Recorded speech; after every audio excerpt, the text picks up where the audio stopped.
global citizens. Welcome to the latest webinar in the series of e-conferences organized by the Boston Pledge to celebrate their 20th anniversary. My name is Anjum Malik, and I'm a proud member of the Boston Pledge family since last year. It is my honor and my pleasure to be opening the seminar for you today.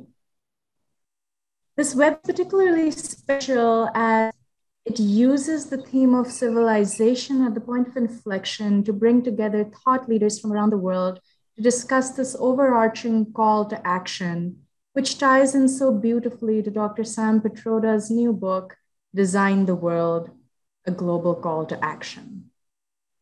The Boston Pledge itself is a nonprofit organization that brings together outstanding professionals who are committed to public service from various spheres of life, professional disciplines, and geographical locations to directly address issues at the base of the pyramid. While we are proud to be based in Boston, USA, we are also proud and privileged to have networks and connections around the globe. You will see that we have with us not just global thought leaders, but audience members that are from China, Japan, North America, South Asia, and other seminal parts of this planet Earth that we are so proud and privileged to share together. Civilization at the point of inflection is definitely a very thought-provoking webinar for today. If we were to delve a little into what inflection means, we'll find that it is a grammatical term which connotes a change in the form of a word, typically the ending, to express a grammatical function or attribute such as tense, mood, person, number, case, or gender. It can be used to add further nuance, meanings, or in the case of today's webinar, a paradigm shift in the present and the future of our world and where we intend to take it.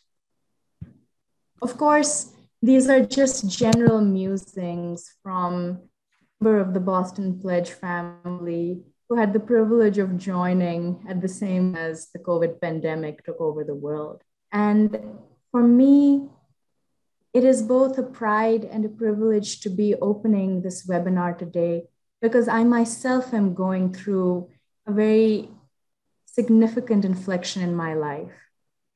This is the first webinar that I'm hosting as a married woman, and my spouse and I are particularly eager, enthusiastic, and active to see how we can use our joint inflection to create an impact in our communities throughout the world. I leave it to my colleagues who are more experienced connoisseurs in the Boston Pledge and in the spheres of service to humanity to talk more about where we intend to take this webinar today. Please let me invite on screen now my colleague and senior member of the Boston Pledge, Inventor Singh, who is joining us from India and has done a great deal of work in the service to humanity. Not only is he a core member of the Boston Pledge, but he is also the Chief Program Officer for Glory of Humanity and founder of the Will Flow movement. Inventor Singh, it's all yours. Thank you, Anjum, for your kind words. Greetings from Bengal with folded hands and my deepest reverence to everyone watching this significant session.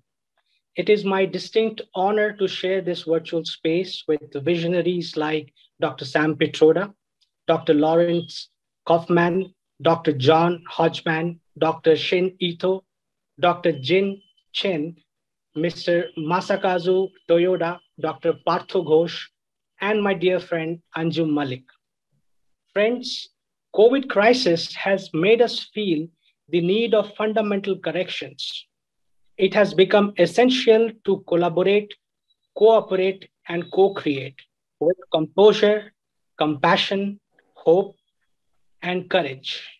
I firmly believe it is the time to reimagine, redesign, replan, rebuild, and rediscover a new world full of opportunities for meaningful coexistence. Friends, the Boston Pledge is in the service of humankind since last 20 years, bringing outstanding professionals together to work to strengthen the fundamental forces which drive the advancement of human civilization. We have programs like number one, ESP, the flagship program, Entrepreneurship Springboard Program. TBP fosters an enterprising spirit at the grassroots level. Number two, EDSP, Educator Springboard Program, which enables educators from over 5 continents to share perspectives, ideas, motivation, pedagogies, and inspiration.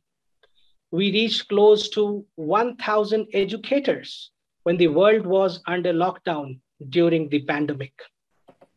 Number three, a center of excellence for training rural folks in a remote village called Lokhikantapur in Bengal, India.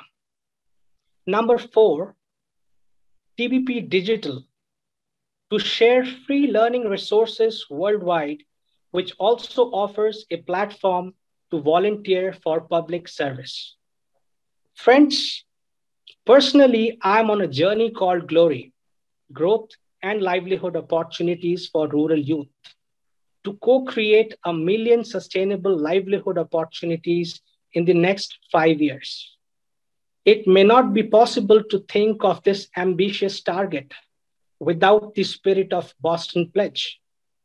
I thank the entire TBP family, the core leadership, and the visionary chairman, Dr. Partho Ghosh, for being the bedrock of the Glory program. Now, to take this session forward, let me invite my friend, philosopher, guide, and mentor, Dr. Partho Ghosh, the chairman of the Boston Pledge, a strategic problem solver, global thought leader, professor of practice, Tufts University and MIT, former senior McKinsey, partner of McKinsey. The list is long. In short, let me respectfully invite a man who is silently serving the humanity with his deep understanding of science, philosophy, economics, and governance. Respectfully, over to you, Dr. Ghosh. Thank you. Thank you. You have used so many adjectives. You have left very little for me to introduce Sam Pitroda. I thought you were describing Sam, not me. But, we have started the journey today, and I think it is a very great journey. Firstly, Anjum, congratulations for getting married yesterday to celebrate today's big journey, which Sam would lay out for us. So thank you very much. Thanks to all my friends from Japan, Toyota-san, Ito-san, my friends in China, Jane Chen. I'll introduce all of you, and of course, John and Larry from New England area.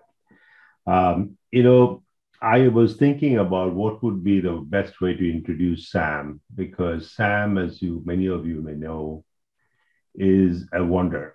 Wonder, there could be the eighth wonder of the world, if there's the eighth one. And I will explain why in a moment. To do so, I would like to make a small presentation, which I delivered about 7 years ago in California. And the title of that presentation was Civilization at the Point of Inflection. And I think it will lay out beautifully the backdrop on which I think we'll begin a conversation with Sam, so we can hear from the mind of the genius how he sees the challenges of the world. And then through the panel discussion, we will unfold the great thoughts that she has presented in the book, The Redesign of the World. So let me quickly share, and I would just about take 5 minutes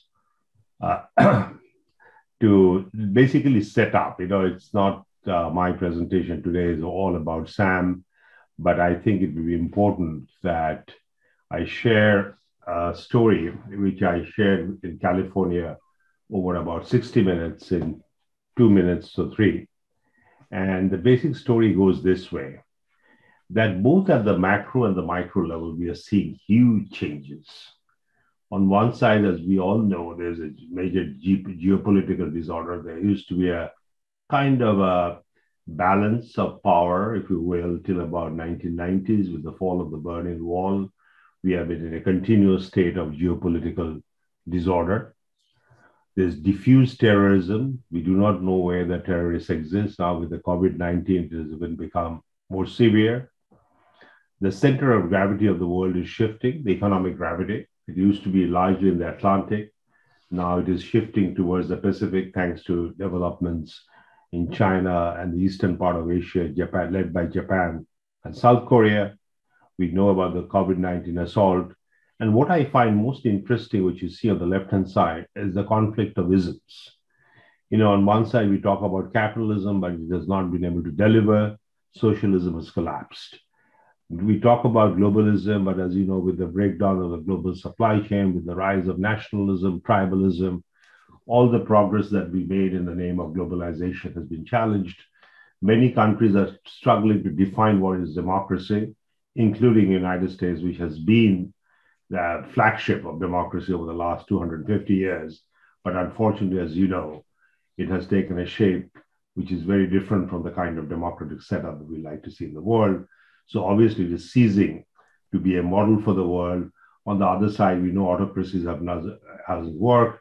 And there's a third model developing in China, which we call state-owned capitalism, but one party. What does that mean is something that we have to also think about.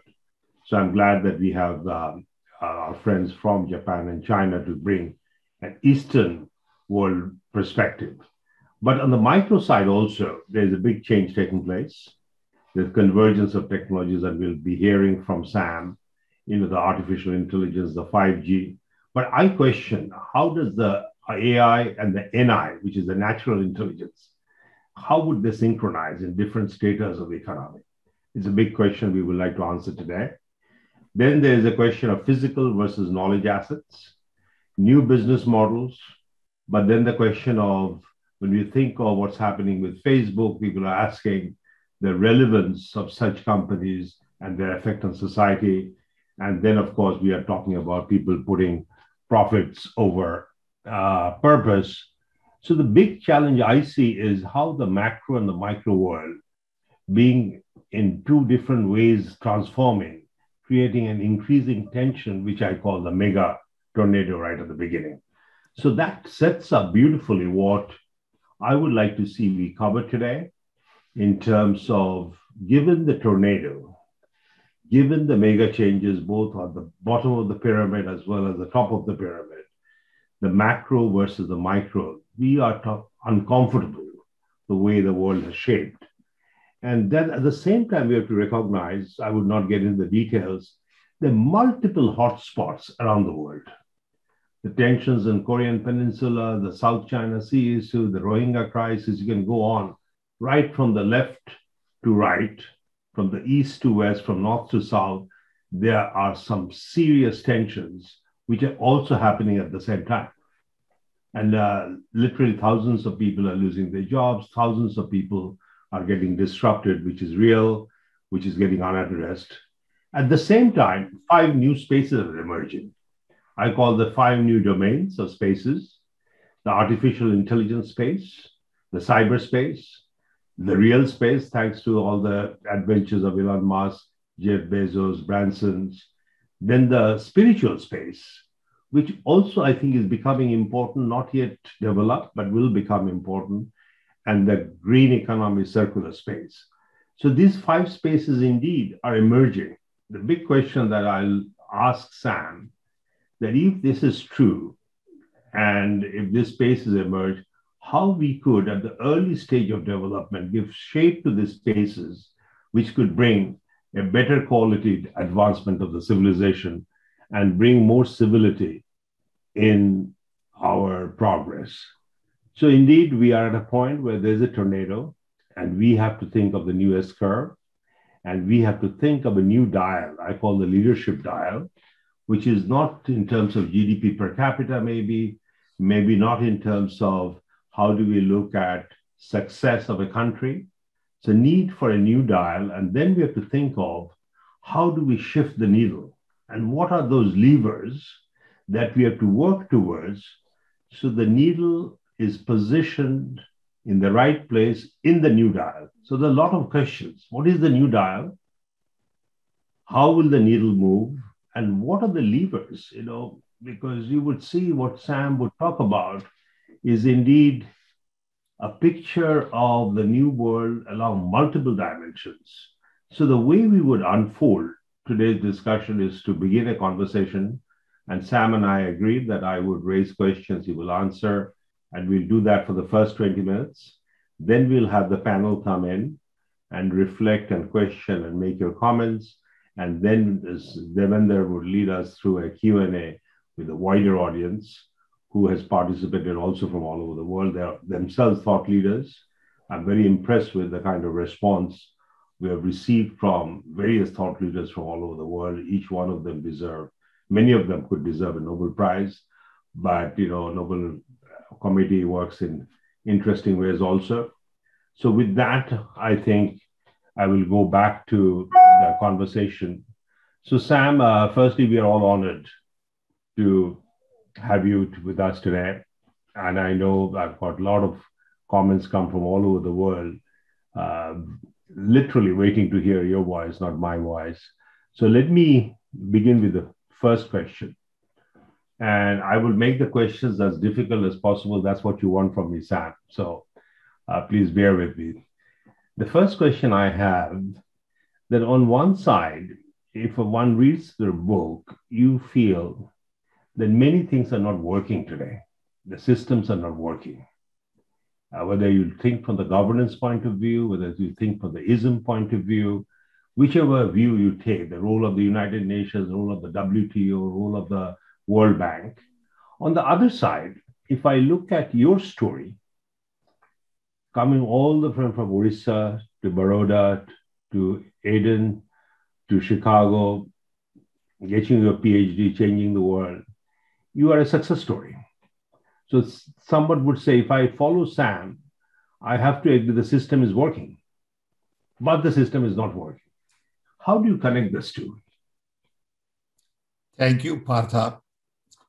Before I begin, I want to thank you and the Boston Pledge Group for giving me this opportunity. I want to thank Anjum, Devendra Singh, and all our distinguished panelists for taking time from their busy schedule to come join me. It is indeed an honor and privilege for me to be with you, Partha. I remember 20 years ago when you started Boston Pledge, I was there. So I've seen the journey, and my compliments to you that you could sustain it for 20 years. That itself is an accomplishment. So we started by saying civilization is at the point of inflection. I believe that is true mainly because of hyperconnectivity. I have spent 55 years of my life on connectivity. For the first time in the history of mankind, we are all connected. What does it mean to have connected world? Unfortunately, we use connectivity to do the same thing we have been used to doing in the past, little better, little cheaper, little faster. As opposed to using connectivity to do things we have never done before. And the example you gave about my journey is not good enough because not many people get that opportunity. It is just one simple example. So we are at inflection point because hyperconnectivity gives us unique opportunity to redesign everything.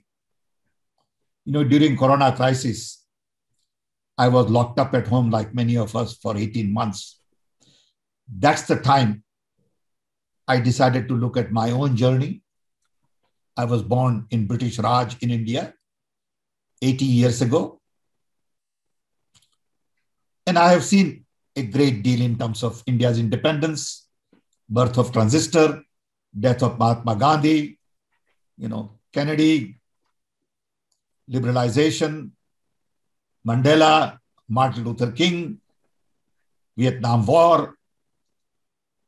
All of that is part of a journey that I have taken. And when I look at that journey, I realize that the world was last designed just about the time I was born, 80 years ago. That design gave birth to UN, World Bank, NATO, WTO, WHO, GDP, GNP. And that design has done pretty well. It has given rule-based system, which I believe is a great contribution from the US. It has reduced poverty. Peace has been prevailed. But at the same time, we have not solved the problems of the world in terms of environmental blunders, poverty, hunger, conflicts. I believe that design is basically obsolete. You cannot have a design like that survive for 80 years. It is time to relook at the design. What does it mean to have UN in a hyper-connected world? What does it mean to have World Bank, IMF, NATO? Do we need new measurements for economy as opposed to GDP, GNP, something else? So I look at this whole thing from the viewpoint of the design that is 80 years old and what happened to that design. World got decolonized. China could rise to a level no one ever thought of. Soviet Union fell apart. 9/11 changed American mindset.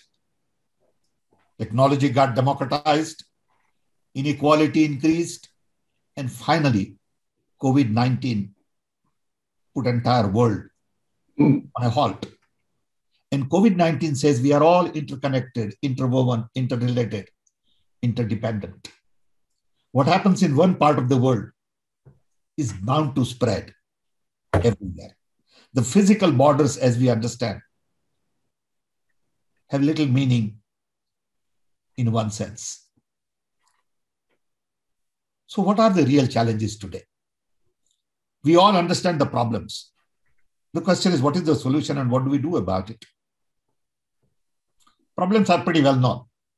So when I look at the old design, I realize that the old design was based on democracy, human rights, capitalism, consumption, and military.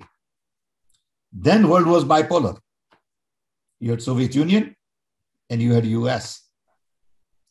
Corona crisis tells us that there are only two things that matter: planet and people.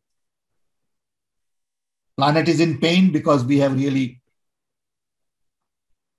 created a situation in environment that is really going to be a challenge for the mankind. We need planet. Planet doesn't need us. So we got to take care of our air, our water, our forest, ocean, environmental blunders, global warming. We have ignored the health of planet for too long. We have given a lot of lip service, but not much has happened. Two, people are in pain because of inequality. Very few people have lots of wealth and lots of people don't have enough to eat. We spend $2 trillion on defense when we know we can eliminate hunger for 200 billion. During Corona crisis, not a single global leader came forward and said, I will take part of my defense budget to improve my health infrastructure.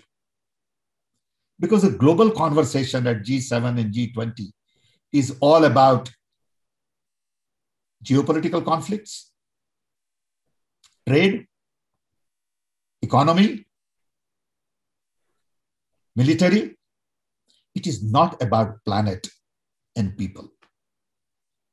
It pains me to hear all these global leaders basically act like salesmen. Everybody is looking at what is good for their country and not what is good for the planet and people. So that is what the book is about.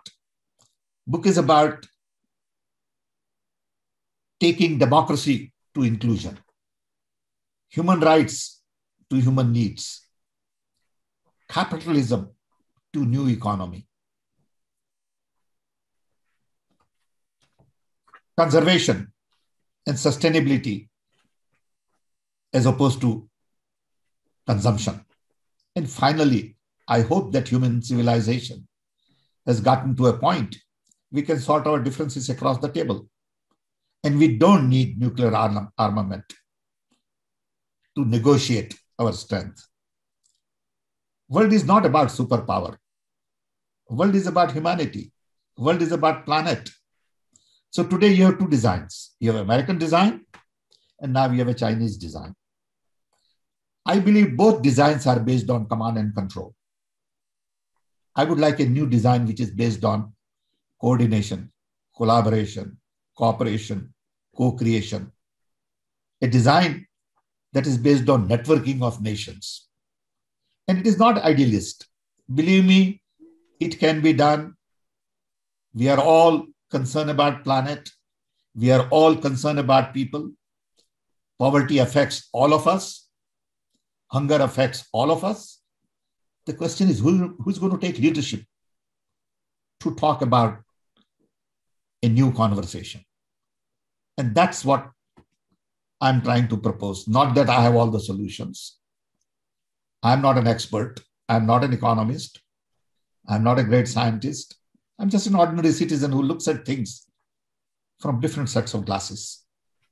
Because I spent almost 60 years in the US, 20 years in India, and going back and forth between these two great democracies. And I see the world a little differently.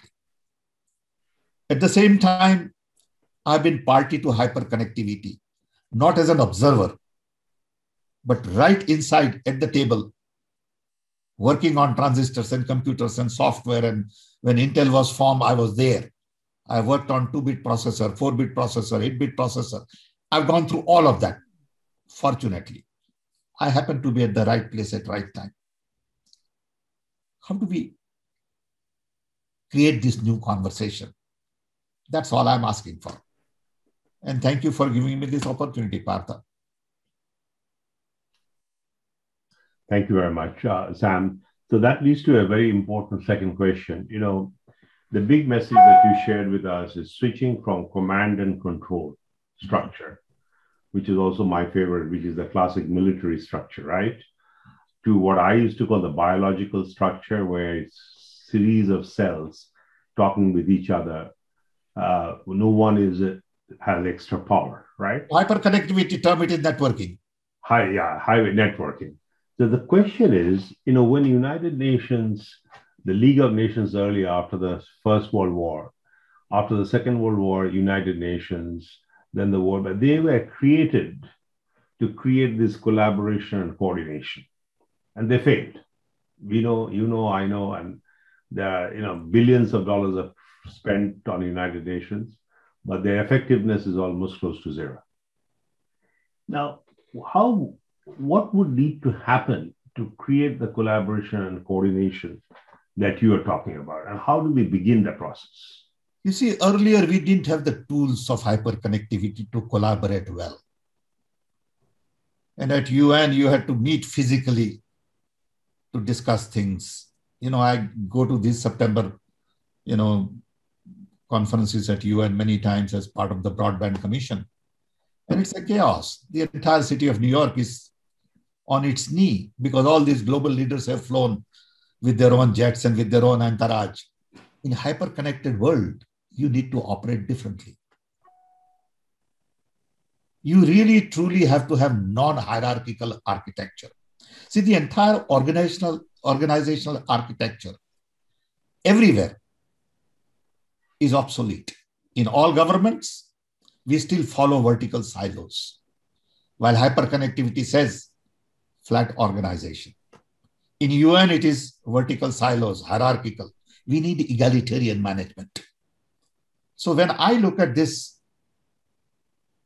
in 2021, I feel that everything we do today is basically obsolete. Who decided it should take 4 years to get a degree? I want to question that. The entire world takes 4 years. Japanese, Chinese, Americans, Indians, Brazilians. Why? I think I want to question every aspect of this world today in light of hyperconnectivity. Are we going to do the same way things if we had a hyperconnected world? Our education must change. Our health service must change. Our governance must change. Do you really need a ministry of, let's say in India, you have a ministry of shipping, ministry of steel. Do you really need a ministry of steel in this day and age? But we still do it. So I want to question everything. Again, not that I have answers to it, but I want young people to find new organizational architecture in governance, in education, in health, because today what we have doesn't work. Look at how do you get an admission in college? I mean, what kind of a process is that? Should we follow that in a hyper-connected world? No, but we still follow. Why does it take $200,000 to get an MBA? Can we democratize education? See, hyperconnectivity, Partha, one, democratizes knowledge, information. Two, decentralizes decision-making. This is to empower human being. It has impact on democracy, decision-making, data gathering. This is not a telephone. This is to empower me. Three, it also demonetizes services. Telecom is almost free. Energy is going to be free very soon. Transportation is going to be completely free very soon. When self-driven car comes in, nobody would own a car. You won't need parking space. You won't need garage. You won't need to produce 50 million cars a year because 90% of the time car is parked. You may produce 5 million cars. So I see a huge change, but we are not prepared for it. Hyperconnectivity also is all about content, curation, context, and connectivity. There's a whole new culture where localization is going to play an important role. Not that globalization is not there, but there are things to globalize and there are things to localize.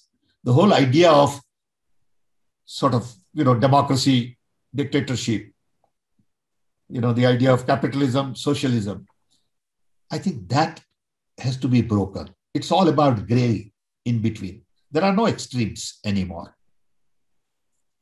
And that's what hyperconnectivity allows us to do it. Mm-hmm. Mm-hmm. So that leads to the next question. You in your book talk about 5 pillars. Inclusion, just for the audience, there are 5 pillars Sam talks about. 5 new pillars. Right. 5 new pillars. And you talk about inclusion, human needs, new economy, conservation and sustainability, which was related to what you talked about, cars, for example, and nonviolence, right? Let me start with the point on nonviolence, because I could see you are a big disciple, as we are, all of our, of Mahatma Gandhi, and he talked about nonviolence, but he was on the other side, lost his life because of violence, right? And so has been your friends, because you served Mrs. Gandhi, you served Rajiv Gandhi, you've seen a lot of violence in your lifespan.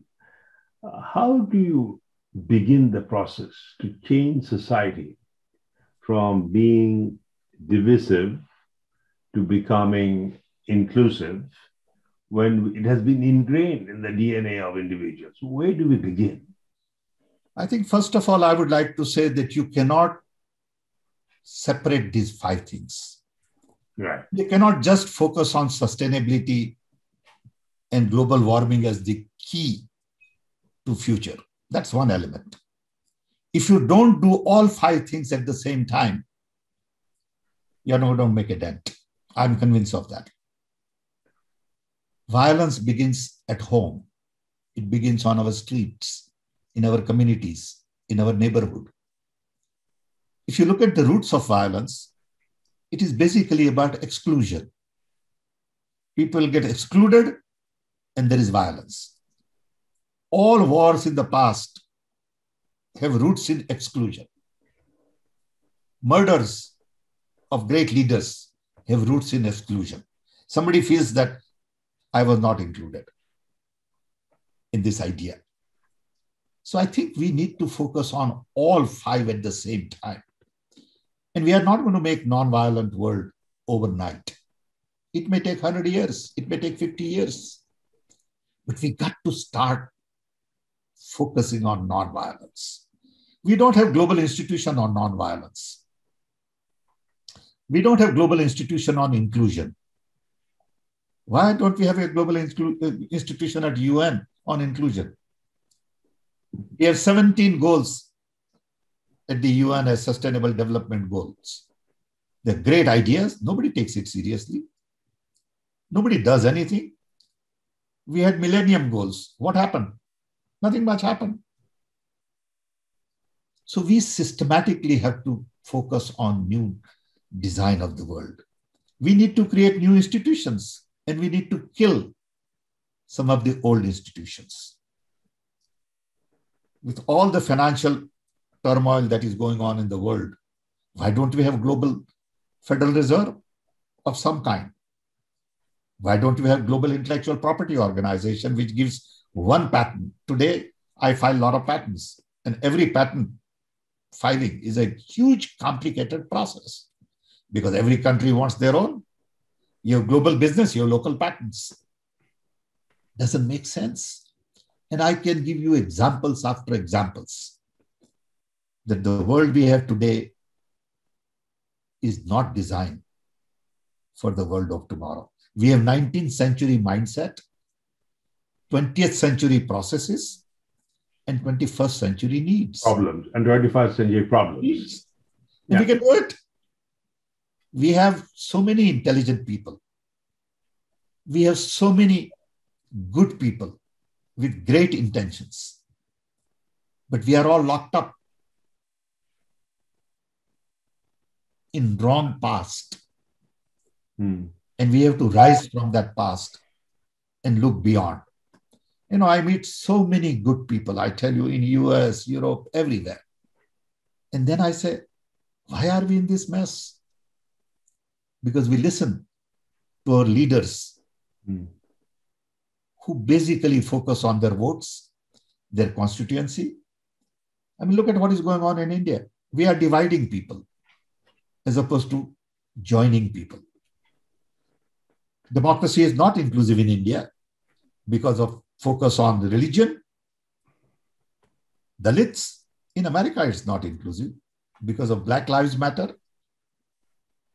World over, we have a serious problem in dealing with people who look different, who believe in different things. Why? Diversity is great. I like Japanese food. I like Chinese food. I like Indian food. I like American hamburger. Diversity is to celebrate and not divide us. And it's not rocket science. What I'm saying is not great intellectual exercise. It's all common sense. You know, my grandparents told me these things. You know, Red Indians had better wisdom about our world than some of us have.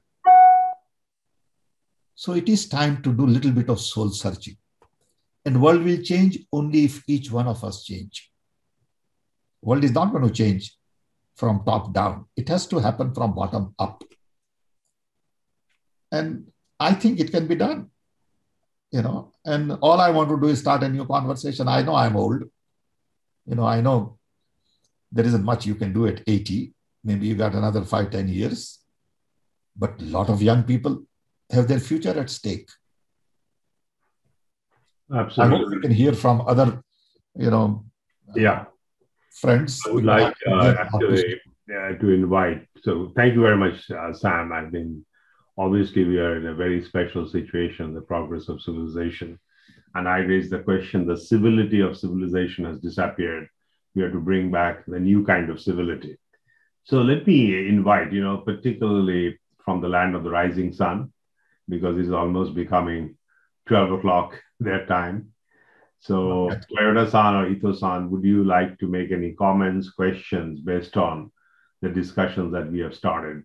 And then I'd like to invite John Kaufman, but let me quickly introduce Toyoda-san. Toyoda-san is perhaps, like Sam, has mixed with many world leaders. He has been in middle of discussion between prime ministers. He was heading up METI, where he was leading the Japan-US trade discussions. I once met him in Adams Hotel, if you remember, just opposite to White House, Toyoda-san. So Toyoda-san has really been in the middle of many discussions. So I would like Toyoda-san to sort of either raise questions for Sam or any comments or observations that you have made as you dealt with world leaders around the world. Well, Pastor, thank you very much for inviting me to this interesting panel. And Sam, thank you very much for your explanation about redesign the world. I completely agree with you. We have to change. We have to redesign the world. But at the same time, I find it very, very difficult. For instance, in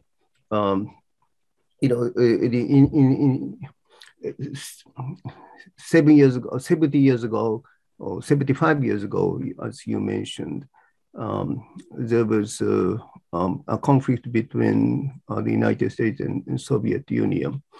And the world order was created, even though there was a conflict. But at that time, Soviet Union is living in a different world. I don't think the world order need the involvement of the Soviet Union. But at this time, the conflict is between United States and China. And China is a very important part of the world economy. And so we cannot separate them. We have to include them, but there is a conflict. And so it is extremely difficult to have a sort of consensus or sort of agreement. How do you overcome this conflict between two important players of the world? I really would like to listen to your answer. Thank you. First of all, we need to really examine conflict in global terms. Their conflict is to sort of take the position of power. That is the old idea. You don't have to be a superpower to make better world. You could be number 2, number 3, number 5, and still lead morally. To be a moral leader, you don't have to be economic power or military power. Just because China has been very successful at economic development does not necessarily give China a license or US a license to say, I'm a superpower. So I think the idea of connecting superpower to economic prosperity has to be delinked. I don't see any conflict with China, personally. Okay. I'm happy that they are prospering. I'm happy that people are being lifted out of poverty. I'm happy that China is showing their presence outside. It's okay.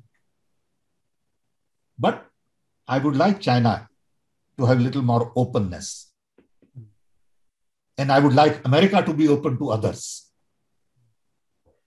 You see, I would like China to be open inside. And I would like Americans to be open outside. So you can bring people at the table.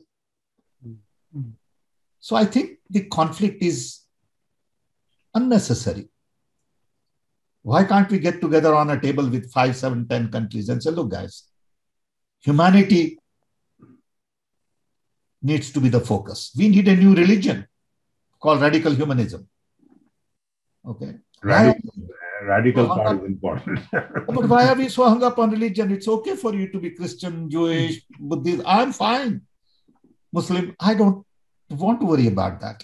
And it's okay for you to be superpower in your terms. But you got to treat others with respect, dignity. You got to be fair to others. Just because you have financial muscles doesn't make you superpower. That's my main concern. Okay? I mean, look at when I go to Japanese, I feel at home. What a great civilization. Okay, I have no conflict. You know, why should Japanese be like me? Okay, it is okay for Japanese to be Japanese. I respect that. I love that. And I want to celebrate that. When I go to China, I'm very comfortable. Okay, I've been there many, many times. I have no problem. You know, so when do we rise to a level where we think of collaboration, not confrontation? I don't understand the root cause of confrontation between US and China. So market. Is it all about money?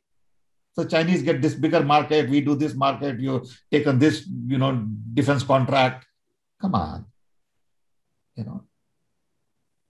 Don't worry about those petty things.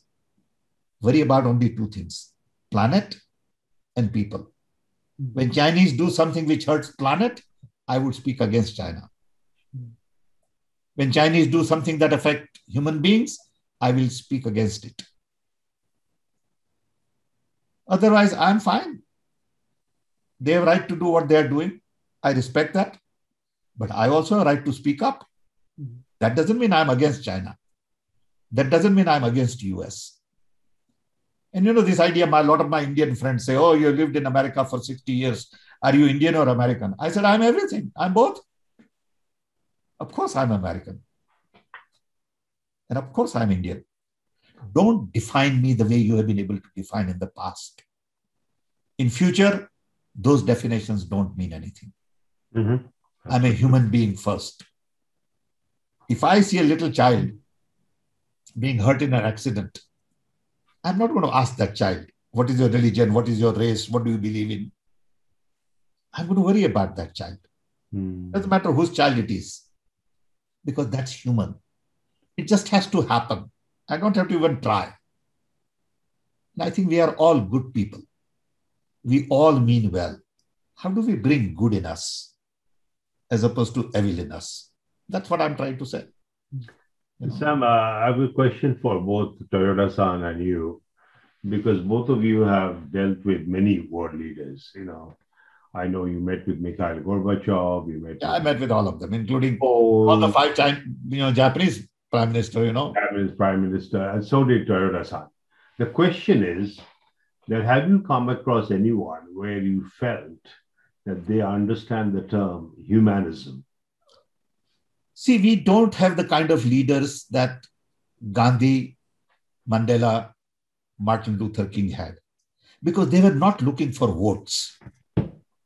See, today's leaders are hung up on votes, constituency, power, prestige, position, as opposed to saying, my job is to lead, and my job is to lead humanity and planet. And when I go to G7, G20 meeting, I'm not going as a salesman. Today, they all go as a salesman. They're trying to sell something. Okay. I think we need different kinds of leaders. Leaders who go beyond self and truly focus on planet and people. We'll have a different world, I can tell you. But then those leaders will be difficult to get elected because they do not think of the Not necessarily. Yeah. Not necessarily. And we don't need only elected leader to be worried about world. We don't need only elected leaders. There are other leaders, like all of these people here. They have a voice. They have, conscious. They can motivate people. They can mobilize resources. Absolutely. That has been one of the motivation for Boston Pledge. We don't have to be part of any group. So I would really like to resolve this China-US conflict in a different way. Yeah, let me invite Professor Chen. Would you like to make any comments based on your observation? By the way, let me quickly introduce Professor Chen. He's one of the leaders of Tsinghua University. As you know, it is one of the most prestigious universities of the world. And the best of China goes to Tsinghua University. I met him about 5 years ago when I was invited to give a speech at the Tsinghua University. And there also we talked about next phase of China. That was the title of my speech. And he also leads the Innovation Center of Tsinghua University. And he also is the chief editor of Tsinghua Business Review, which is similar to Harvard Business Review. Thank you. Yes, Chen-san, what's your thoughts? Okay, thanks so much. Thank you, Pat, for your warm invitation. And also thank Sam. It's good pleasure to meet you. I think you are a very wise thinker for our humankind. So today we discuss about the tension for humankind. I think we should solve the problem because we need a more humanistic planet, more civilized society. So I believe that we should consider what is a better index for humankind, not only GDP or not only just sustainability. We should find a new measure to induce our political leader to move forward. Especially, I think we should solve the problem of Dr. Huntington, the measure called the conflicts of civilization. We should solve the problem. So let's work together for discuss how to understand each civilization. Like we should understand the Indian philosophy, Indian civilization, Japanese philosophy, Japanese civilization, and China's philosophy, Chinese philosophy, and Chinese civilization, etc. And also, we Oriental people scholar together and discuss with those of Western civilization. So I think what do you think about how to make from traditionally intercultural learning to civilization discussion and dialogue? I think it's very important to understand each advantages and disadvantage of each civilization. Let's move civilization a high priority. Absolutely. To the main targets for any project leader and any people. Let's move to a more human-centered society together. This, I think, is the only solution mentioned by Sam. Dr. Chen, I believe hyperconnectivity can help take human civilization to the next level. Yeah. I believe that. Okay, thanks. I agree. Yes. And all we need is conversation. Everybody is great. Everybody means well. You know, I have no differences with anybody. I understand the conflict, and it's okay to have differences. Yeah, sure. Nothing wrong in having differences, but can we work around it? Can we respect that? And learn from each other. And not get into conflict. And don't get into confrontation and conflict immediately. Try to understand each other. Absolutely. That's right. But there are certain things non-negotiable. Yeah, that's right. Yeah. You know, human values, non-negotiable. Truth, trust, love, human freedom, respect, these are non-negotiable. Yeah, this is we should You cannot say I'm different and I want to kill everybody. That is not negotiable. Yeah, that's right. It's the very unique, very internal. We really need a global constitution. I talk about in this book, we need some minimum global constitution, which all our religions talk about. That's right. So we got to agree on some common minimum stuff, saying we got to respect each other. We got to be non-violent. Okay. We got to allow our freedom of thought, freedom of religion, which is okay. I have no problem with that.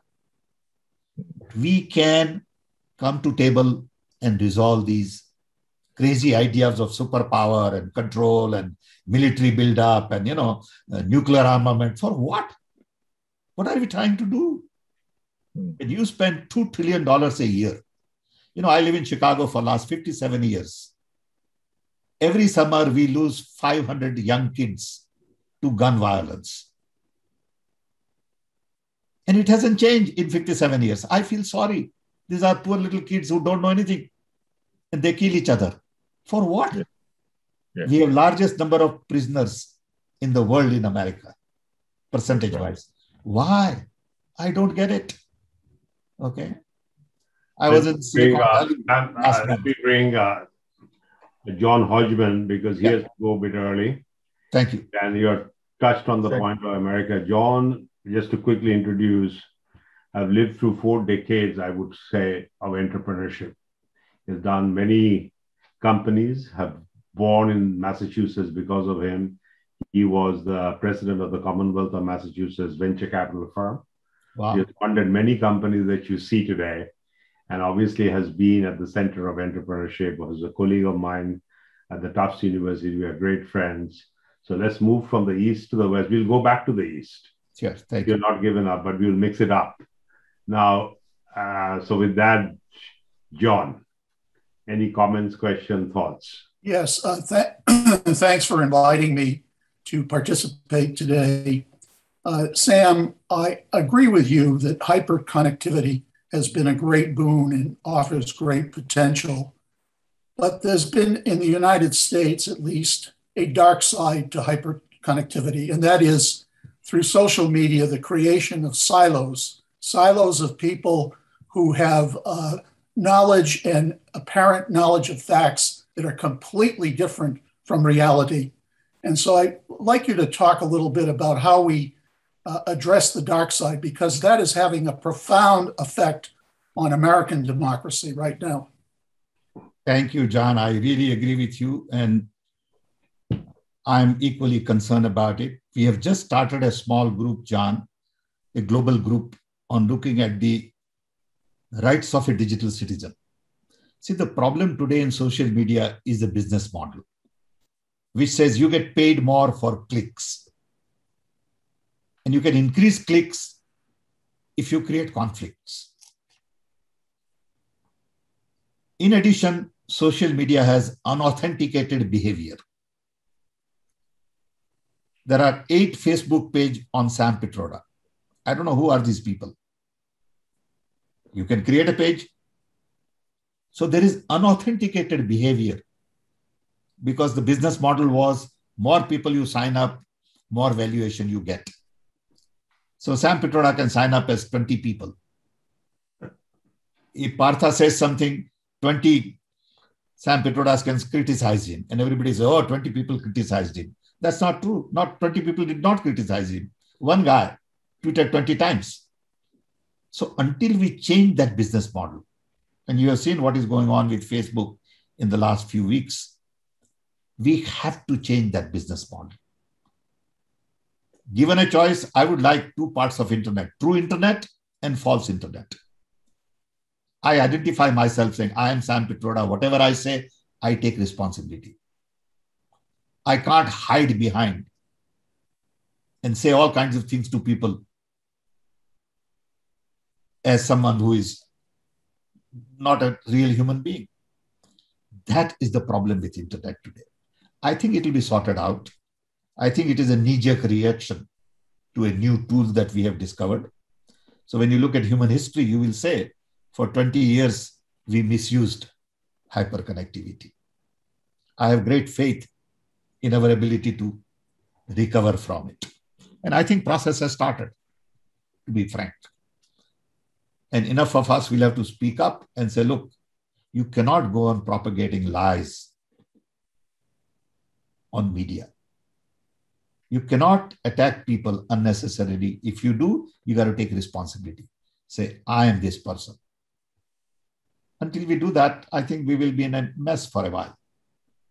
Now, John, you talked about social media. Obviously, that's something also worries me. And the youngest person that we have in the panel is Shin Ito, Dr. Ito. Dr. Ito is a professor, consultant, thought leader, working with a lot of young startups in Japan. I was wondering, Ito-san, from your perspective, when you look at the world of social media and look at the Japanese culture and the effect of social media on Japanese culture versus what you read about in America, do you see any similarities, differences, challenges that you could elaborate on? Well, I think that social media in Japan is quite popular, and there are certain people who represent themselves truthfully, and many people, and depending on the media, misrepresent themselves, so that they say things quite freely without a solid background on the information. And that is really hurting the society.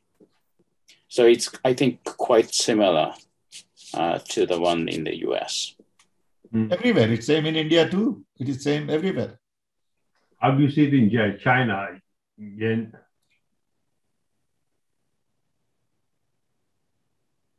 Yes, muted, I think. You are muted. Yes. Yes. Yeah, is it similar in China also that people are free, or they're a bit more tempered? Yes, sir. They're a bit more tempered. Yeah. See, that's where I feel, there has to be a beautiful balance that we have to think of, decentralized approach, because there would be always someone who could upset the system. Yes. And the governance, or if you will, some kind of oversight mechanism, which by definition becomes centralized.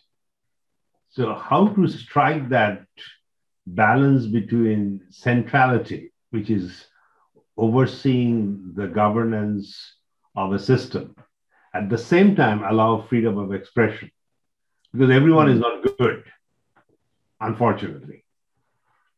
But I think, Partha, it is about control and conscious. Exactly. Okay. Yes. Do you control everybody to put them online? American model is to develop consensus. So how to build the consensus? And then it takes time. It takes time. There is penalty to pay. In democracy, there is certain penalty to pay. Freedom does not come without cost. So now that leads to a very good question Puran Dang has raised. I could see it on the chat box, Q&A. Yeah. He shared with you. What he has raised it for you and me, Sam. And he's saying there are a lot of young men and women would agree with what we are discussing today. But unfortunately, there is no university or educational setup that they could go to where they could create the new mindset that we are talking about. So you can start an institute of leadership to emphasize moral leadership. Possible. But it's not a rocket science. Believe me, you don't need a PhD in this. Okay. You really need to understand truth, trust, love, inclusion, diversity, democracy, justice, freedom. You understand these and practice this properly. You don't need a PhD in this.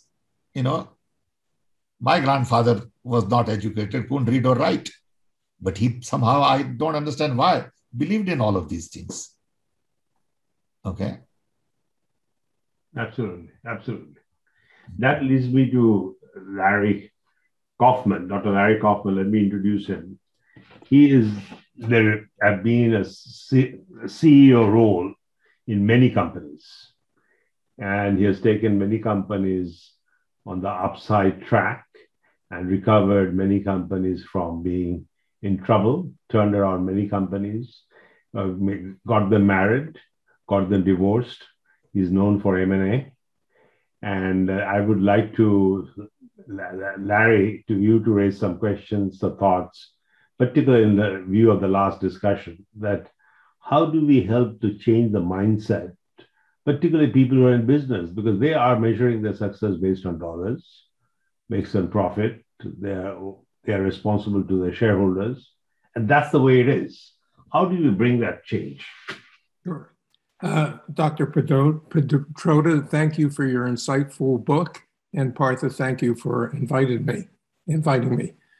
So one of the things I've learned in business is if you want change and you want action, you have to know where you're going, but you also have to focus at the beginning. What are the first things that you can do?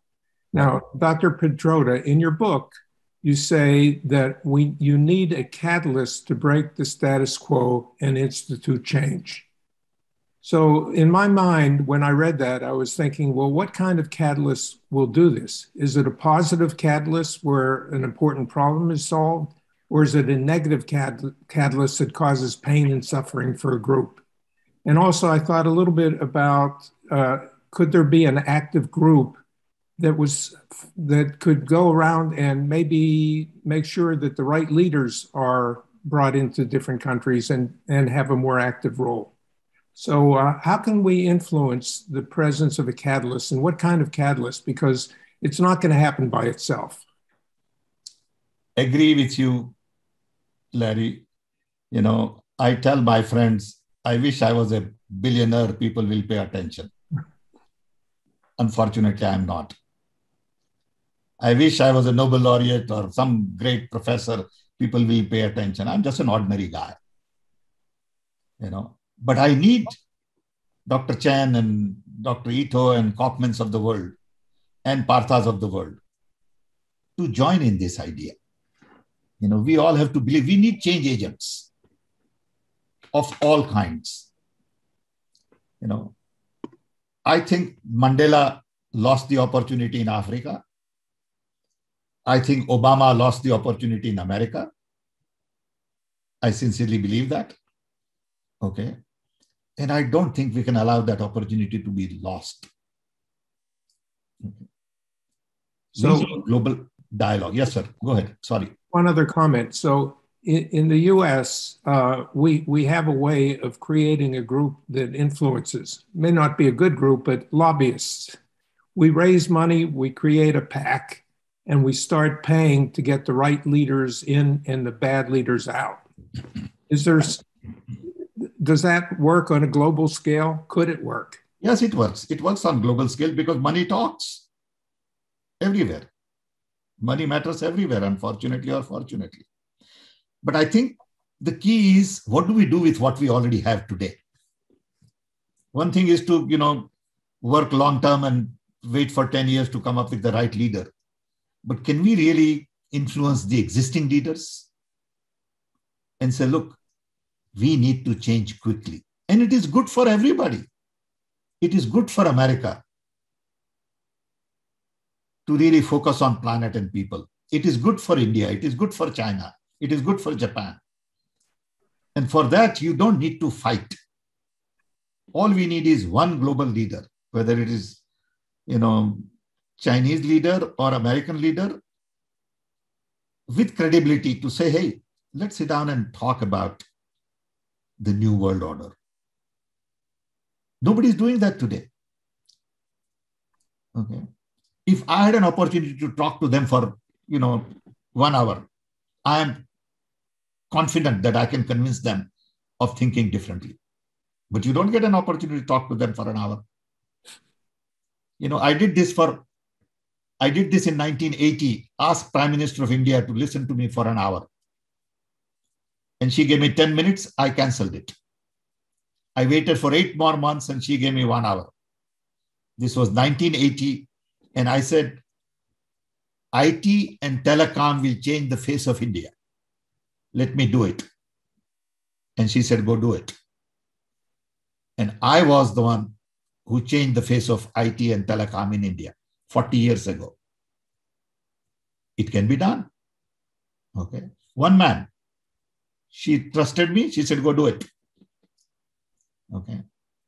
Sam, I've got a question. This is a very important point you just now made, because a lot of us try, but we fail. But you succeeded with Mrs. Gandhi. And what did you do? What is the lesson learned from your experience with Mrs. Gandhi? I know she was obviously in demand, a very famous personality, one of the first women prime ministers of a major country like India. How did you influence her? What did you do? I asked for an hour. I said, if you're not serious and give me 10 minutes, I don't talk to you. You got to sit there and listen to me for an hour. And she had her entire cabinet. And my message was very simple. IT and telecom will change the face of India. You can do it on your own. You have enough talent in young. It should be indigenous development, rural telecom, local production, blah, blah, blah, blah, blah. And I don't need anything from you. I don't need your job. I don't need salary. I don't need title, but I want to do it. Give me a chance to do it. And she said, okay, do it. So first important thing was political will.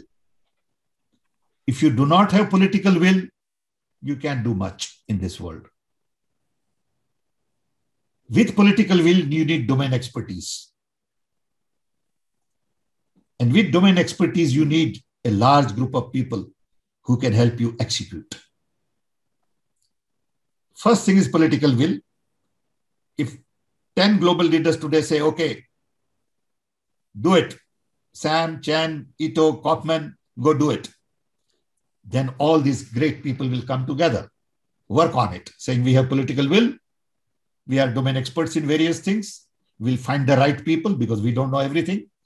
We'll find the environmental expert. We'll find the water expert. We'll find, psychologist. And then we'll work together and solve this problem. We can do it. But without political will, it's a non-starter. Absolutely. So that's the key. Maybe we could form a group today, this group, which will begin the process. Yes, can please. I raise a question along that? Yes, sir. In relation to Japanese corporates, that is, Japanese companies have lost its sort of global presence it used to enjoy. And I know. I see that many company leaders recognize that they need to do something, but they have not really done yet. And many companies are aware that they need to initiate new business initiatives, but they are not really committed to do it. They have an idea, but their commitment level is so low. And your discussion, Sam, that the leaders need to have the will to do it. So, the Japanese leaders, corporate leaders have become, gained their positions by being very friendly with their associates and avoiding failures, so that they are very risk averse. How would you plant such spirit of challenge and willingness to change? I have spoken to some Japanese leaders in private over a period of time, and I agree with you completely that there is no political will. The only way to do this, if Dr. Ito says, I'm going to put 20 top leaders in one room for 2 days, where Sam and Ito and Partha and Kaufman and Dr. Chen or whatever are going to say, 2 days we are going to spend together to develop consensus and political will. When we come out of that room after 2 days or 1 day, we will have a press conference and we're going to tell the world that we have come to understanding and this is what we are going to do. Once you have political will, you also need to make public commitment. Political will in isolation doesn't help. Okay, so when Prime Minister of India had political will, I went to the press and said, this is what Prime Minister said. Prime Minister is all for it, so you can't back out. You got to use all of these things effectively. And we know how to do it. We've done it all along. Okay. We need people to come together and listen. If Dr. Ito brings 10 business leaders with a couple of catalysts, we become catalysts, saying, look, this is a concern. You all know it. Can we come together? Get your fears out. And if you announce political will, this is how it will happen. And there are enough talented people in Japan who will make it happen. And they will connect with other people outside Japan. It is okay, because we are all human beings. We want to help Japan. Japan wants to help us. Okay. You know, why wouldn't I want Japan to succeed?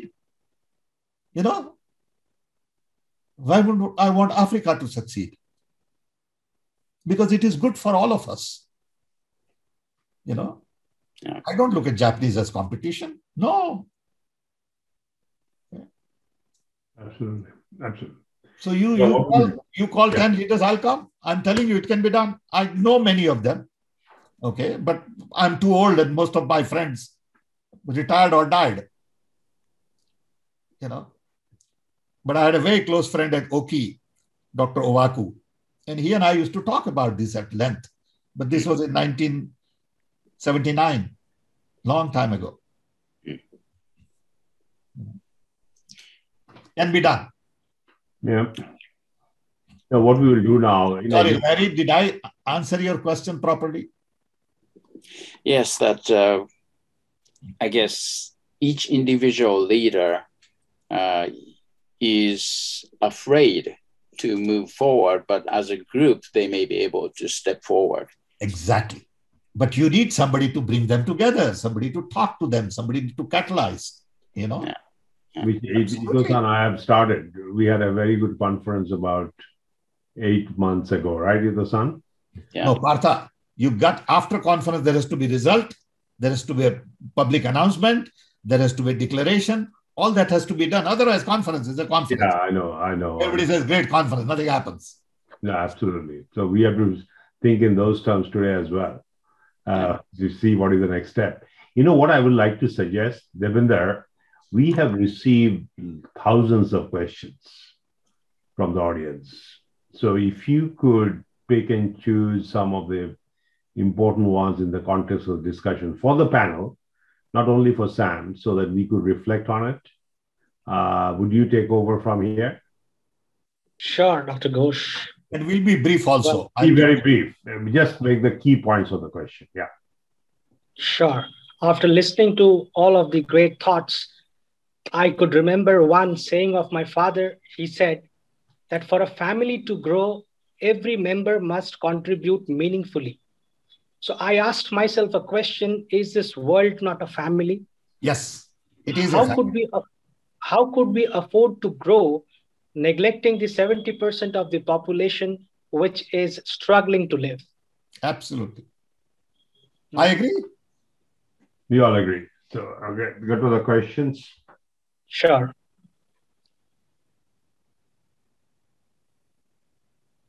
Well, we have a question from Devabrata De. He says, Sam, what is your reaction about crushing the human rights of women in Afghanistan by Talibans? Why Biden and Putin are not sending strong words to Talibans to establish equal rights both for men and women? Modi is sending strong message. My answer is in your question. My answer is already in your question. How could I agree to that? You know, how could I not respect women's right? You know, it's humanity. Absolutely. Okay. Right. We have a few more questions coming up. And we have a question from Krishan Khanna. He says, tax havens need to be dismantled. They are designed to disrupt the planet. What are world leaders trying to prove? Agree, they'll work on it. But you know, we should not get into micromanagement. Okay, this is micromanagement. Saying, who is going to fix my road? Okay, fine, it's an important issue. But we are talking about larger issues. Okay, tax is a small little item. Of course, it is important. Corruption is important. I agree that we need to eliminate corruption. But we are talking about a grand design. Are we really willing to focus on inclusion, human needs, new economy, conservation and sustainability, and non-violence. Underneath that, there are a lot of little issues in each of these. But once we agree to the larger design, then we can talk about details. Okay. We have a comment from Jaya Jwalapuram. The comment is, people should care about the planet. Awareness of environment is lacking. What the panelist has to say on this? You increase awareness. Increase awareness, talk more about it, read more about it, promote. There is enough literature out there. We agree. Right. So next is a thought of mine that or a question to the panelist, that how do we instill the feeling of connectedness and bring the larger purpose to every people's mind? I think we need open conversation, Devendra. We need a lot more dialogue and sincere dialogue. We are not having broader conversation with large number of people. We got to listen to people. We can't just assume that that person is bad or this idea is bad. We got to be able to listen to people openly. It's okay to have differences. But we have this mindset, that XYZ already comes there with a baggage. And if we are not open to listen to other people, you cannot solve problems. Okay. Absolutely. Absolutely. Thank you very much, Dr. Pitroda. Next, we have a question from Krishan Khanna. Present expenses on armaments are planned to destroy, kill mankind. They are not made to protect this planet from outside threats. What this panelist has to say on the armaments, ammunitions, and bombs, etc. We should reduce defense budget everywhere. We should work together to use those resources for saving people and not for killing people. But it is not going to happen overnight. But we got to start that process. Okay. We cannot go on spending $2 trillion every year in the world on defense. It's just not a good thing to do. Okay. Right.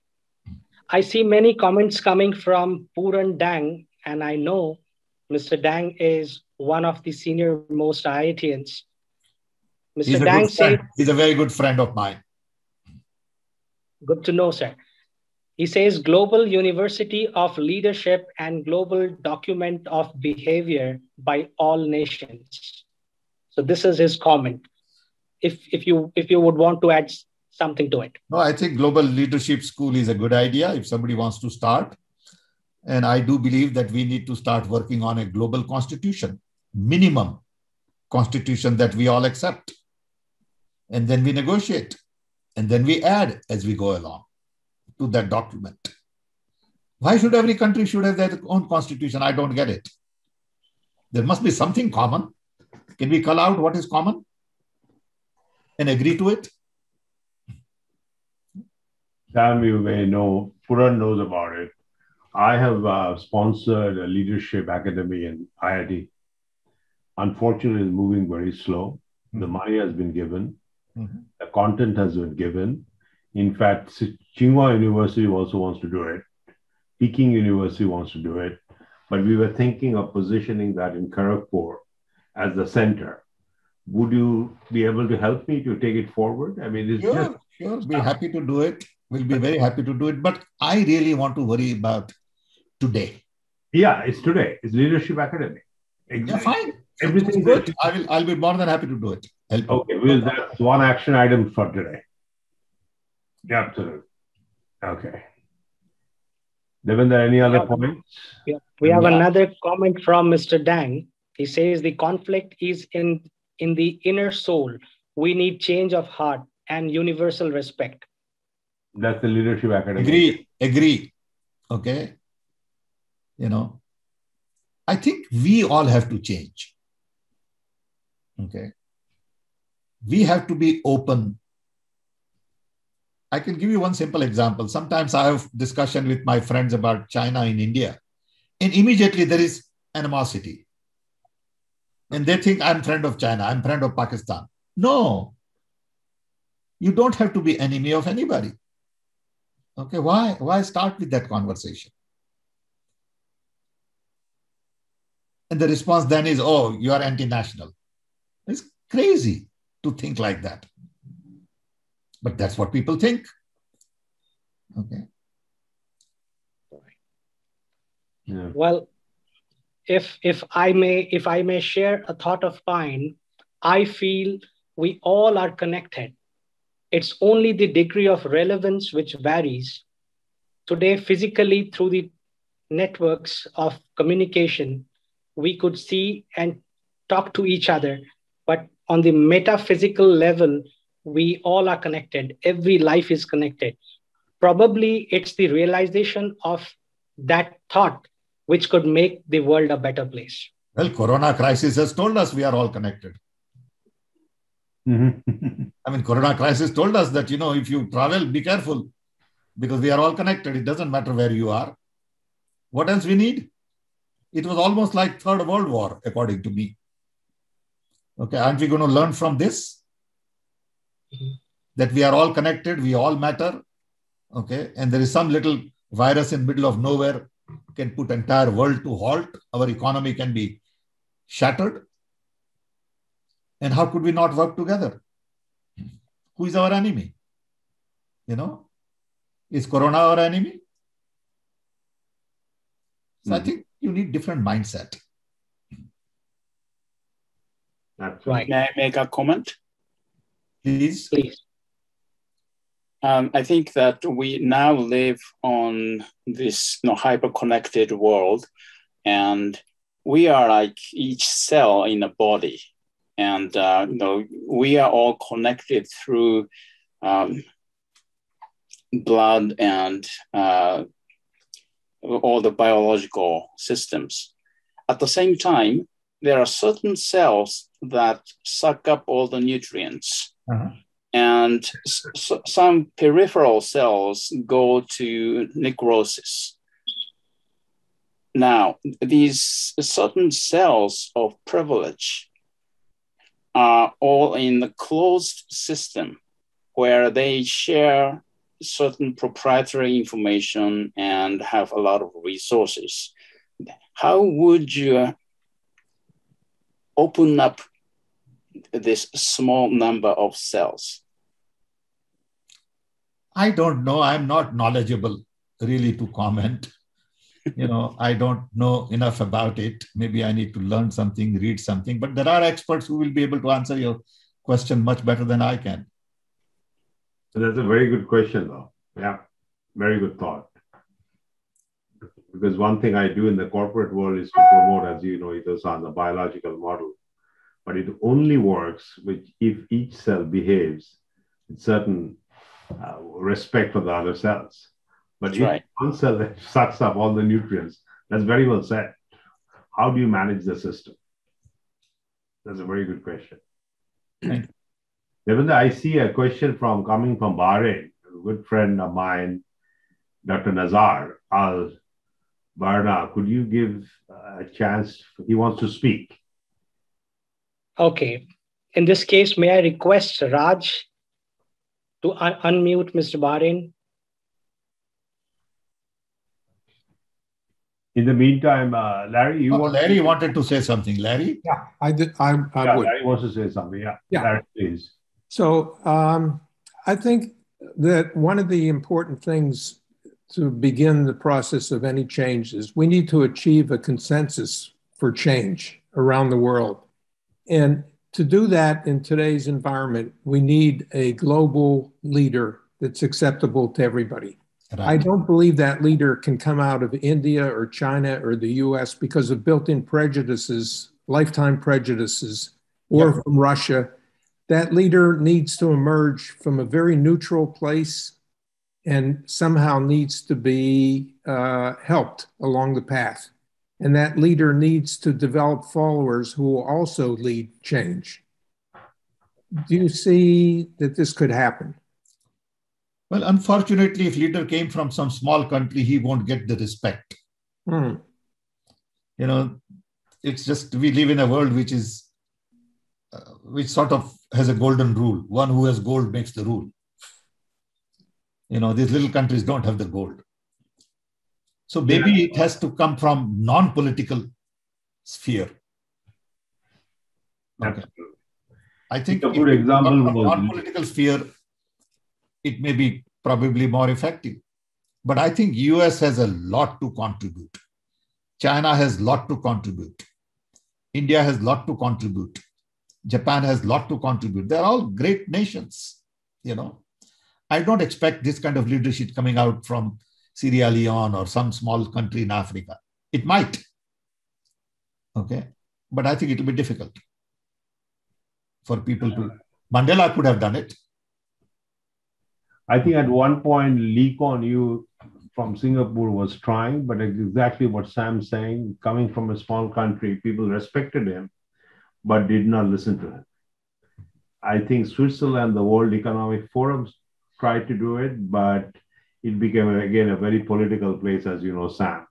People come there to show off their mights. They never achieved anything. But that's a very good point. If we can force G20, G7 to listen for an hour or two, we may change their mind. May. I don't know. But if it came, for example, let's say the leader of China says, hey, I want all of us to listen to this idea. Everybody will pay attention. Okay? If leader of some little country says, I want you to listen to this idea, nobody will pay attention. If Biden says, I want to have a conversation on this, redesign the world, people will pay attention. Okay? Because you need that credibility. And that comes with size.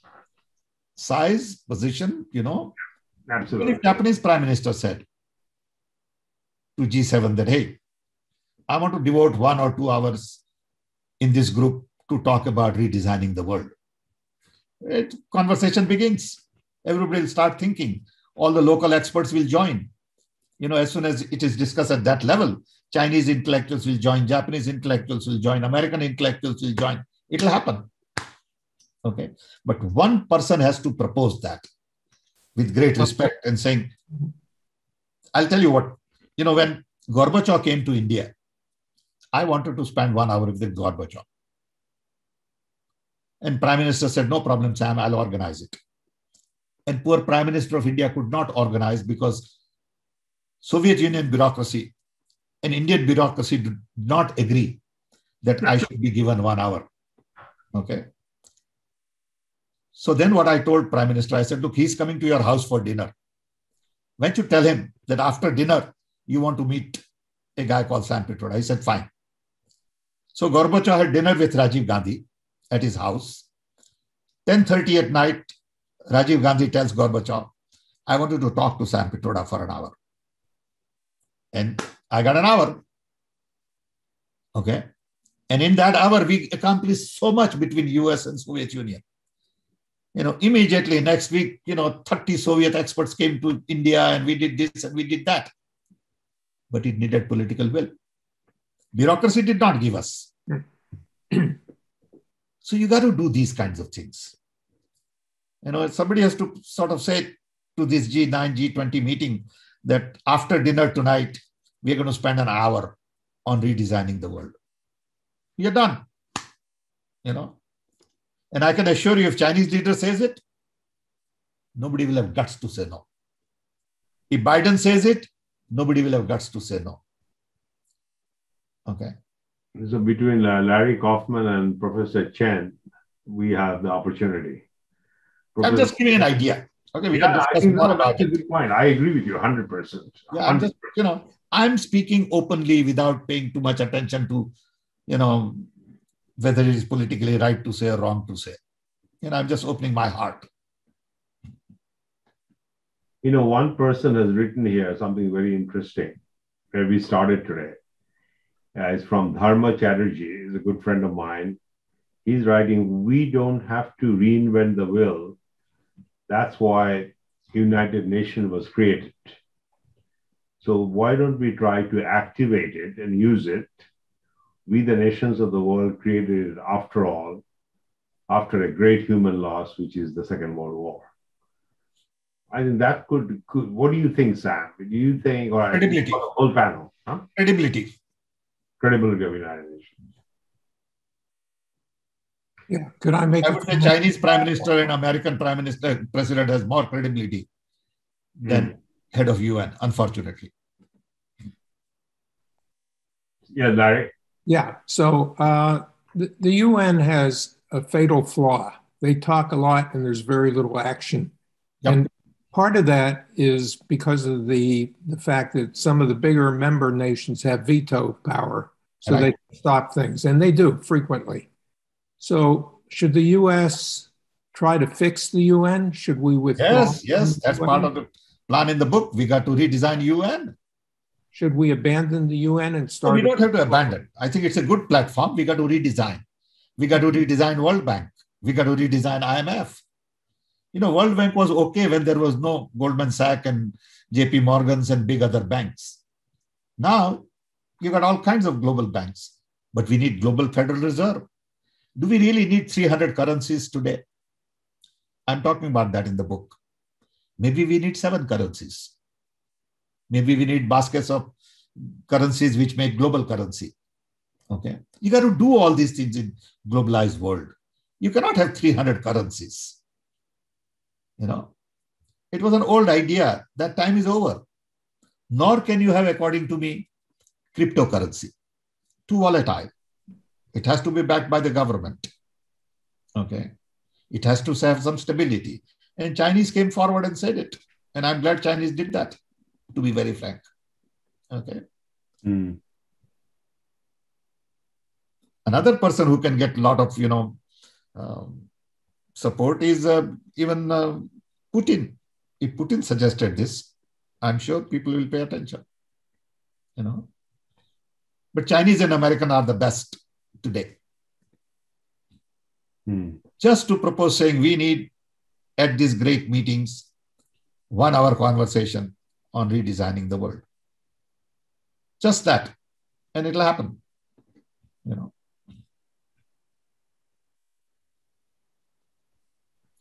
Okay. Right. Devendra, anything else? Any questions? Yeah, you want to? Yes. Before I hand over the podium to Dr. Ghosh to sum up the session, I would request the panelists to come up with one sentence that they would love to add to the pool of thoughts. So let me begin from Ito-san. Well, I think that the 7 principles that Sam talked about is very, very important to every humankind. And that is something that we should remember and talk about among ourselves. Thank you. Now, may I request Dr. Kaufman, please? Yes. We need to find a leader who will let us recognize the catalyst that we need to begin to change. Not sure how to do that, but maybe we're not too old to do that ourselves. Absolutely. Thank you, Dr. Kaufman. May I request Dr. Chen, please? Okay, let's move to a more civilistic society and make the world more prosperity with happiness, using our traditional ancient wisdom to help our humankind. Thank you. Dr. Toyoda, please. Well, thank you very much. I completely agree with Samson in terms of overviewing what is happening in the world. But I'm a little bit more pessimistic about how to operationalize. I think, yes, probably the best way to realize that is to let Samsung to have 1 hour at the G7, 1 hour at the G20, 1 hour at the US-China negotiation teams. And then perhaps I can be a little bit more optimistic. Thank you. Thank you. Anjum, would you like to add a point? Thank you, Devinder. I might not be a panelist, but I've learned much from all the global thought leaders who spoke on different aspects of today's overarching theme. And for me, at least, I believe that all change begins with the self, and we have to start at a micro level before moving on to higher things. Individual accountability is something I very much adhere to. And I think that before telling others what they should or could do, we need to hold ourselves accountable and see whether we are doing our bit for the concerns that our generation as well as younger generations are facing on this planet. Whether that's climate change, whether that's human rights violations, whether that's any other concern from poverty to war to conflict to tax havens to a singular currency. Are we doing what we can in our capacity first before pointing fingers at others? Thank you. Thank you, Anju. Now, may I request Dr. Pitroda, please? Well, first of all, once again, I want to thank Partha and the Boston Pledge. But if I have to summarize in one sentence, I would say I am more hopeful today after listening to the panelists than I was yesterday. The panelists gave me lots of hope. What Toyota-san said, Ito-san said, what Dr. Chen said, what Dr. Kaufman said, and John and Partha makes me feel that there is some hope. There are other people who are equally concerned. And it is not a lonely battle. So I am very excited. I'm very thankful to all of you for giving me your time, for giving me your moral support. You mean a lot to me. The fact that you spend 2 hours with me, it itself is a great honor. And I'm very thankful to you. I sincerely believe that. And I hope we can continue this conversation. And thank you, Partha, for the opportunity. Thank you. Over to you, Dr. Ghosh. Yeah, let me have the privilege to summarize. You know, I'm highly touched. I do have tears in my eyes. And I must say that what we learned today from each one of you, including series of points I see from the people who attended today, you know, there's so many points, you'll be surprised. You know, there's a talk about university, there's a talk about education, is amazing. So I agree with Sam that this is a great event. So what does it say? You know, I would like to put the Vedic philosophy in focus. You know, Vedic philosophy, as many of you know, those who do not know, was a philosophy which developed in the foothills of Himalayas about 3,000, 4,000 years ago. And the first one is Rig Veda. And Rig Veda's first chapter is, in the beginning is desire. So what I learned today, that there is a true desire among this group that we want to begin the change. And desire is a very powerful force. So one of the things that in honor of Sam and all of you, that I would like to commit on behalf of Boston Pledge, to convert the desire into action. Point one.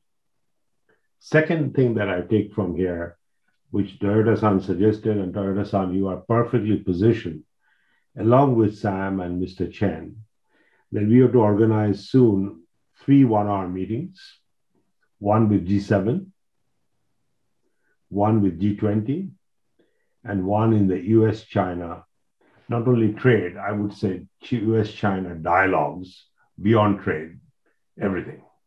And I think if we have the desire, we should be able to do that. And Mr. Chen, Dr. Chen, I'll work with you because Tsinghua University is highly respected by Xi Jinping. Xi Jinping himself is from PKU. Both the universities are next to each other. We can make it happen. And as you know, in this group, we have people who have dealt with individuals of that level. In fact, first time when I met Sam Pitroda, if you, Sam, remember, outside of the office of Rajiv Gandhi. I was waiting, you were coming out. Rajiv Gandhi invited me to talk about country strategy. So, we have, and of course, Toyoda-san has dealt with series of prime ministers over the last 30 years from Japan and from all over the world. So we do have the clout, we do have the intellectual and the spiritual base to do so. So we'll take on that challenge, Sam, in the honor of the book. Great. Talk about action. The third thing that came, Sam, which is, I'll put it on your lap. You may know about a year ago, not actually 3 years ago, I committed to building a leadership academy. And it was prompted by one of the leaders in Waseda University in Japan, and then by Peking University and Tsinghua University. So I created a base at IIT Kharagpur. And the funds have been provided, the content has been provided, the progress has been very slow. And everything that we discussed today is pointing towards human conscience, leadership, how to connect with the planet.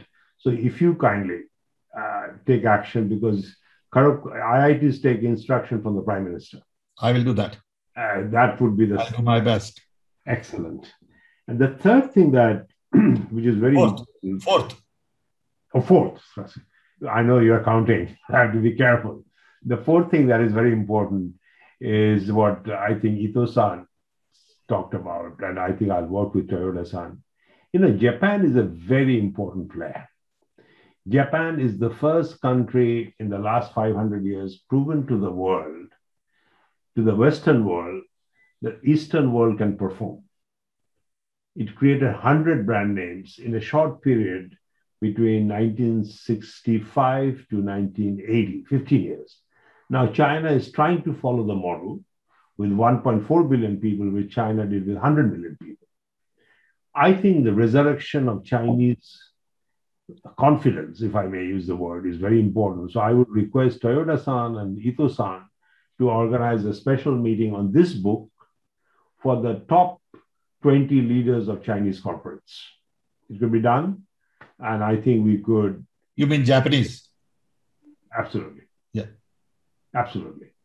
And that could be done. I think we'll organize within 2 months.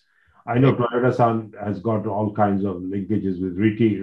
We already proposed one, which I would like to take forward, because I did a conference, Sam, with Ito-san about 6 months ago.